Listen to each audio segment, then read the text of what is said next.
শুধু তোমাকেই ভালোবাসি, আর কাউকে বিয়ে করতে পারবো না।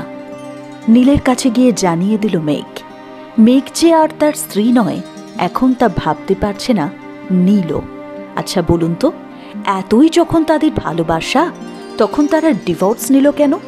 এবার কি হবে ইচ্ছে পুতুলে?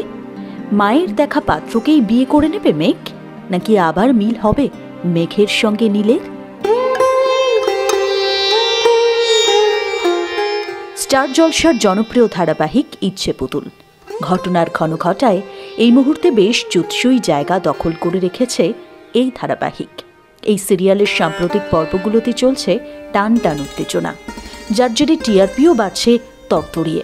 ইতিমধ্যেই নীলের সঙ্গে আইনি বিচ্ছেদ হয়ে গিয়েছে মেঘের। এখন মেঘের বিয়ের তোড়জোড় শুরু করেছে মধুমিতা ও অনিন্দ। বাপ মায়ের মন, তারা চান তাদের অবর্তমানে মেঘকে যেন একা না থাকতে হয়। তাই মধুমিতা পাত্র দেখা শুরু করে দিয়েছেন।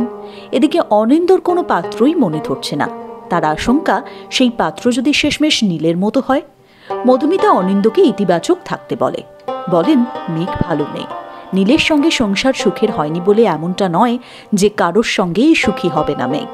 হতেই পারে সত্যি কেউ মেঘকে ভালোবেসে আপন করে নেবে, তাকে সুখে রাখবে। তবুও অনিন্দর মন সায় দেয় না।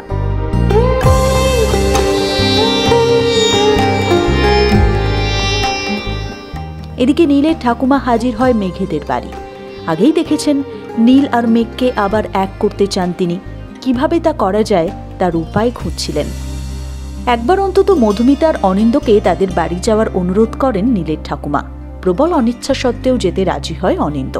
এদিকে জিষ্ণু আর মেঘ দিন দিন কাছাকাছি আসছে। বন্ধুত্ব গভীর হয়ে চলেছে তাদের। খুনসুটি বাড়ছে। মেঘ, কিনি আর জিষ্ণু আলাদা দেখা সাক্ষাৎও করে। চলছে চুটিয়া আড্ডা। মেঘের বাড়িতে পাত্রপক্ষে যাতায়াত লক্ষ্য করেছে জিষ্ণু। বিয়েটা কবে করছে মেঘ জানতে চায় সে। মেঘ জানায় তার মা বড়ই তাড়াহুড়ো করছে, এখনই বিয়ের কোনো ইচ্ছে নেই তার। তাই সব পাত্রকে ইচ্ছে করেই ছলে বলে ভাগিয়ে দিচ্ছে সে। এদিকে ধারাবাহিকের পরবর্তী দৃশ্যে দেখা যাচ্ছে মেঘ নীলের কাছে এসে বলছে সে বিয়ে করতে চায় না, নীলের সঙ্গেই জীবন কাটাতে চায়। নীলও মেঘের সঙ্গেই থাকতে চায়। কিন্তু তারপর হঠাৎই ঘুম ভেঙে যায়। সবটাই স্বপ্ন। নীল মেনে নিতে পারে না মেঘ সত্যিই আর তার স্ত্রী নয়। এবার কি করবে নীল? বদলাতে পারবে নিজেকে? বলতে পারবে তার মনের কথা? মিরাকেল ঘটাতে পারবেন ঠাকুমা? উত্তর মিলবে আগামী পর্বগুলোতে। ধৈর্য ধরে দেখতে থাকুন ইচ্ছে পুতুল, আর সঙ্গে থাকুন সিনে চক্করের।